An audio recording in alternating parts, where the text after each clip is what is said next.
අංකය 6 2026. ඉතා සංවේගයෙන් යුතු දැනුම් දීමයි.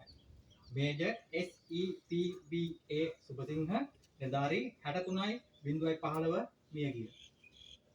ශ්‍රී ලංකා යුද්ධ හමුදා නිත්‍ය බල සේනාවේ විජයබව පාබර රෙජිමේන්තුවේ 5 වන බලයනියට අයත් නිලධාරී 63.015 මේජර් SEPBA සුබසිංහ ජ්‍යෙෂ්ඨ නිලධාරී යාපනයේ පූතුර් ප්‍රදේශයේ ක්‍රියාන්විත රාජකාරීහි නිරත වෙමින් සිටියේදී වර්ෂ 1997ක් වූ පෙබරවාරි මාස 10 වන දින ත්‍රස්තවාදීන් විසින් එල්ල කරන ලද ක්ලේමෝ බෝම ප්‍රහාරයක් හේතුවෙන් මෙම රණවිරුවාගේ දෙපා සහ වම් අතර තුවාල සිදුවන ලදී.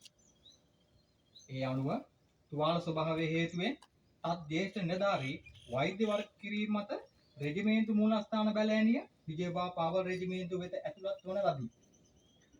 මෙම රණවිරුවා රෙජිමේන්තු මූලස්ථාන බැලෑනිය විජයබව පාවල් රෙජිමේන්තුව වෙත තම උපරිම දායකත්වය ලබා දෙමින් රාජකාරීන් සිදු කළ අතර ක්‍රියාන්විතයේදී සිදු වූ ආබාධිතත්වය හේතුවෙන් හමුදා චර්යා නියෝග 1286 ප්‍රකාරව වෛද්‍ය හේතුන් මත වර්ෂ 2010ක් වූ නොවැම්බර් මාස 11 වන දින සිට විශ්‍රාම ගන්වන ලදී.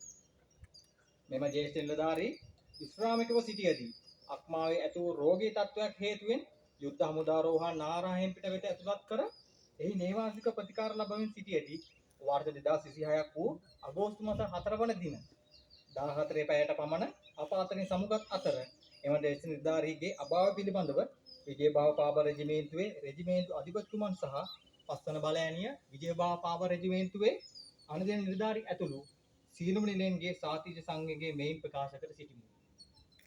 වර්ෂ 1971ක් වූ ජනවාරි මාස 26 වන දින සුබසිංහ ඒකනායක පතිරන්වේලාගේ ධර්මසේන සුබසිංහ පියාණන්ට සහ පැස්කුවල්